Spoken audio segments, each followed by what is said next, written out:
Every year, Harvard runs something called the Model UN.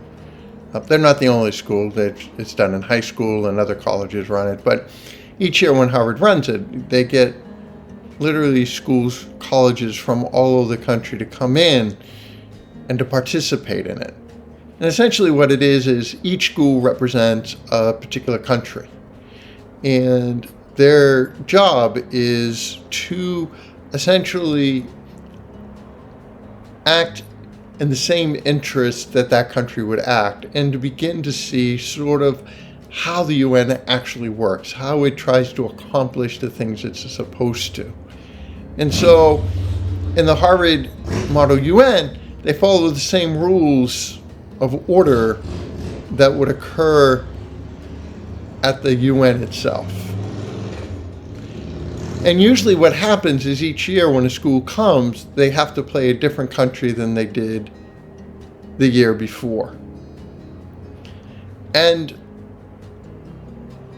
St. John's Seminary, when I was there, Harvard was very kind to us. They allowed us each year to play the Holy See, which is basically the political face of the Catholic Church. And so we would be the ambassadors of the Holy See to the UN.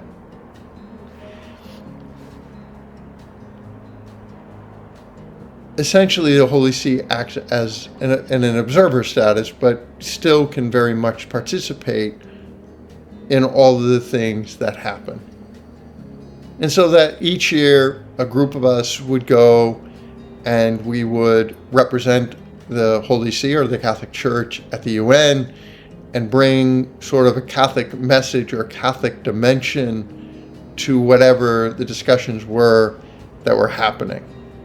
We would give speeches in the various committees we were in. We would help to sort of pass the resolutions, to amend the resolutions, to do whatever we needed to do, but to make sure that there was at least some Catholic voice in what was being said.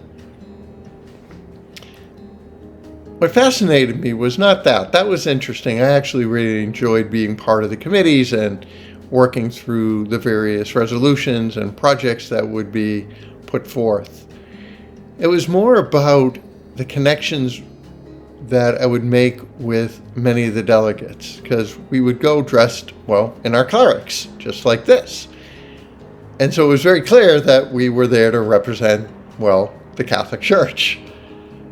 And people knew we were from the seminary, that we were seminarians. And so I would many times have people come speak to me, during our breaks, during our time off, about their issues.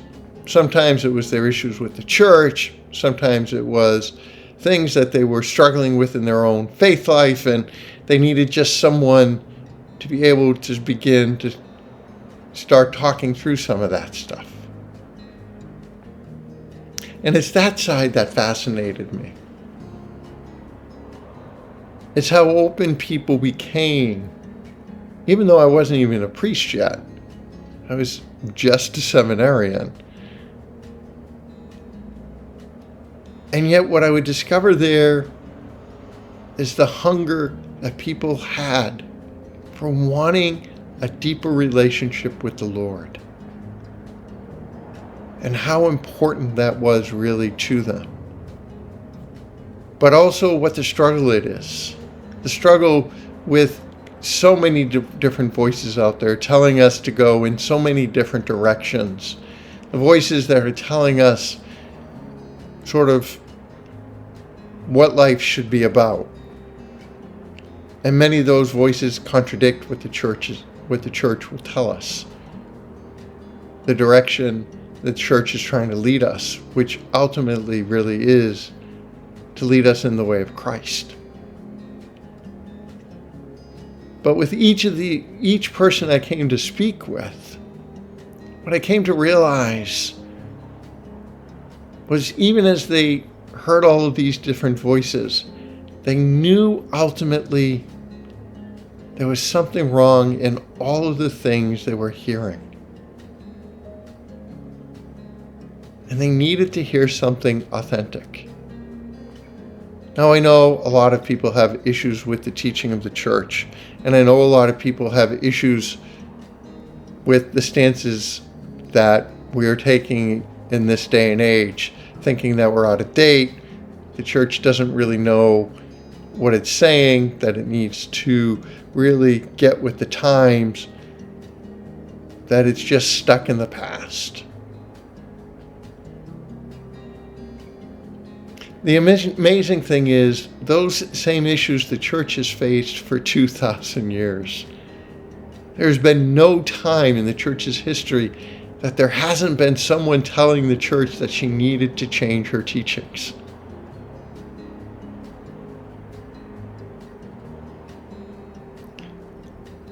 But the truth is, we're not hungering for someone who's simply going to agree with us. If we're really honest with ourselves, that never really helps us.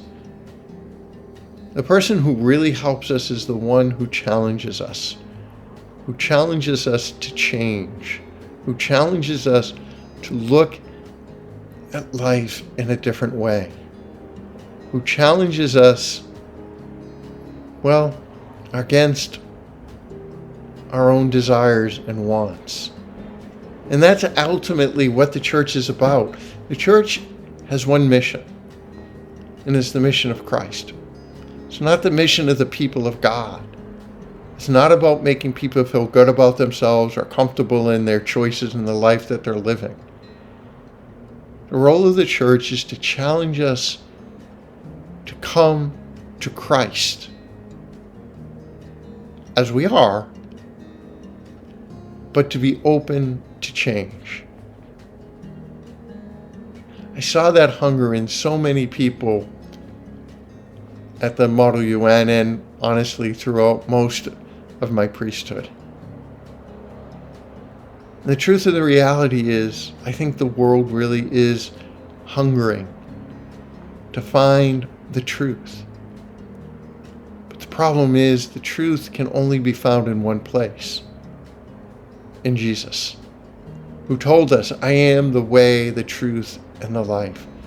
No one comes to the Father except through me.